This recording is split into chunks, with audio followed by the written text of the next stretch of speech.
Hey, this is my first video in my new vlog, and I'm going to be video blogging about fandoms. I belong to two fandoms, the first one being Lord of the Rings, as you can see by the precious that I'm wearing, and the second being Les Miserables, as you can see by the amazing t-shirt that I'm wearing that has the entire paragraph where Grantaire and Andras die. I haven't actually read the t-shirt yet, because if I do I'll start crying. Simple as that. So, anyway, I'm just going to explain what's amazing, first of all, about the two fandoms I'm in. And, yeah, that's pretty much it. So, first fandom I'll start with, Lord of the Rings. I've grown up with Lord of the Rings pretty much. I didn't become a proper Lord of the Rings fangirl, I'd say, until about year 7, which was a few years ago. And, I hadn't seen it since I was like 5 years old. So I was walking along and I just started thinking about it, and I thought, I swear there was a character in there that became a king in the end. Wasn't he called Boromir? And yeah, I'm really ashamed that I thought Aragorn was Boromir. But you know, if you haven't seen it since you were 5, you can kind of get away with that. So anyway, when I got home after that, I watched Fellowship of the Ring. I have the extended edition. So yeah, I got home and I watched this one, and then I was just like, oh my god, this is amazing.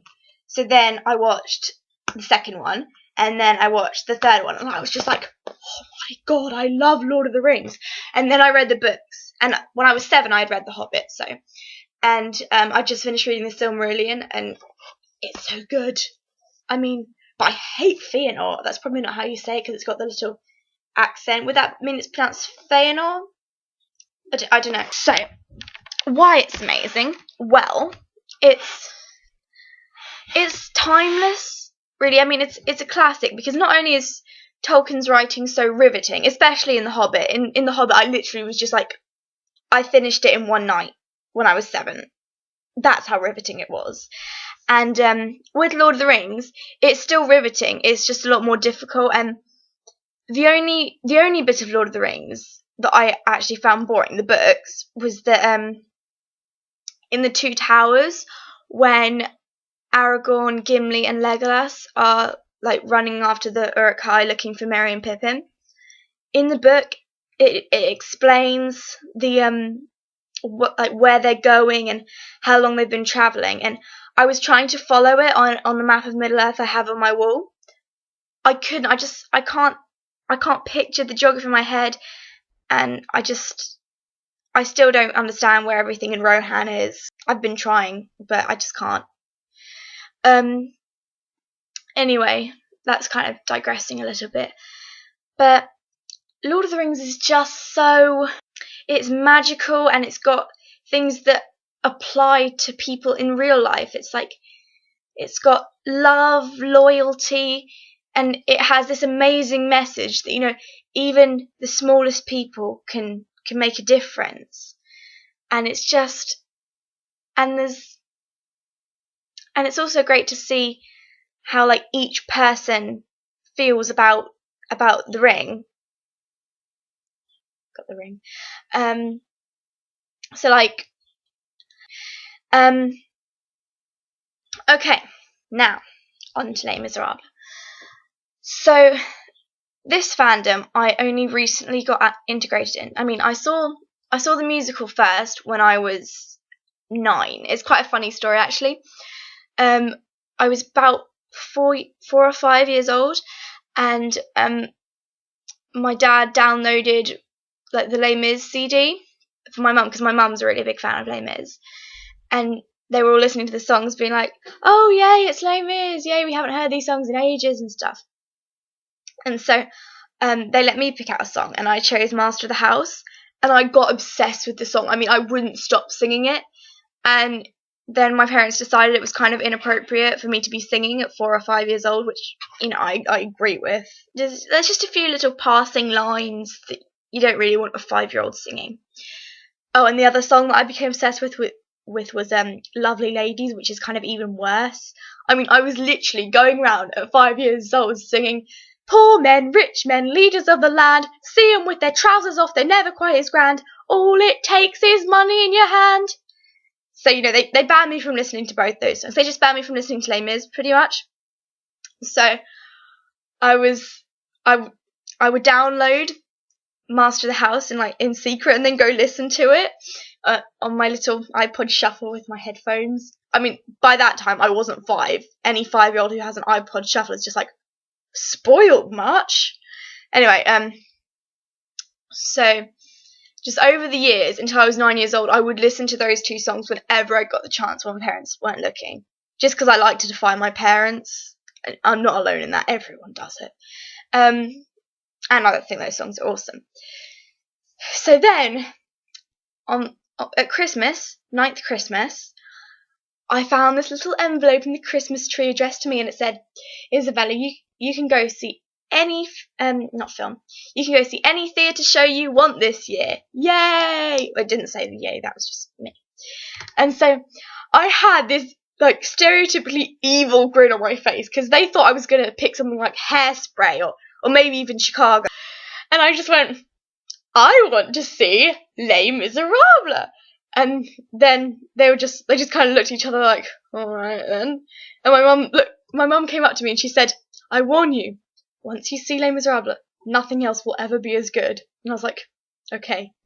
And I went to see it, and she was so right, but I do not care. I mean, it was just amazing.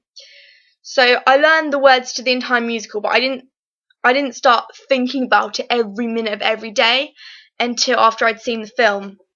I mean, the film it's a lot more faithful to the novel. I'm reading the novel now, and it's just, oh my god, it's amazing. I mean, I know some people don't like it, and I don't get that because, I mean, I was speechless, mainly because when I came out of the theatre, I had tears down my bra. I don't even know how that happened.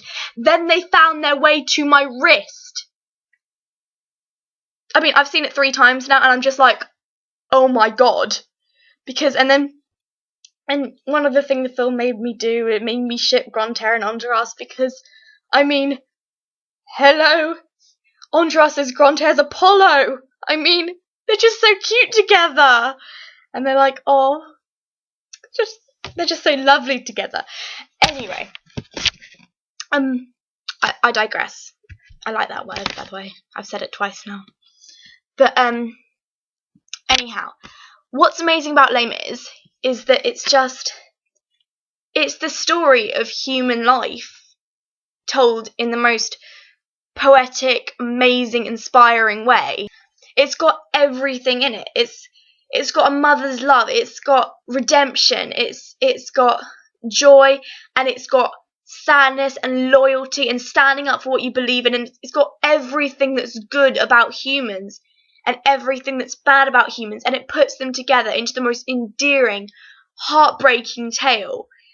And oh god, I mean, because the thing is, whatever stage you are in life, whatever's happening in your life, you can find that in Les Mis. I mean, not everything, obviously, but you can find the general gist of that in Les Mis, and you can read it, and you can identify with a different character than you did last time. You know, like, for instance, I identify with Eponine, just as every teenage girl does.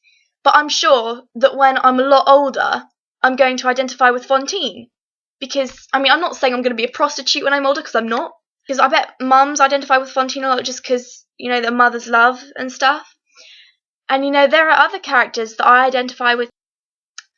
Anyway, and, it's beautiful. I mean, that's the only way to describe it. The only thing bad about Les Mis at all is the fact that in the novel, I'm not sure if this is in all translations or just the one I'm reading, the word lugubrious is used like a million times every 5 pages. Oh, look, Victor Hugo's used the word lugubrious again. And I first noticed it because in the first few pages I was like, whoa, that's a good word. I'm going to use that sometime. And then in the next chapter, they were saying something about how Jean Valjean was feeling lugubrious, and I was just like, again, really, that's a bit much. Then now, like, every chapter it's just something was lugubrious. I don't know. I mean, is there not another word for miserable? I'm sure there is. Well, there is. There's miserable. There's wretched. There's but it's stupid, to be honest, to use the word lugubrious that many times. I mean, Eponine is described as lugubrious. There's a wall that's described as lugubrious. It's just, it's silly. But that was me nitpicking. I mean, Les Mis is pretty much perfect. So, anyway, these are my two fandoms, and if you share either of these two fandoms, please comment below, or if you have different fandoms, feel free to tell me them. But yeah, and just as a final point, those aren't the only things that I like. I mean, I am a fan of other things. I'm just not really in the fandom. Like, I mean, I like Harry Potter. Yeah, I like Harry Potter. I can't really think of much else. I'm sure there's something. Okay, bye.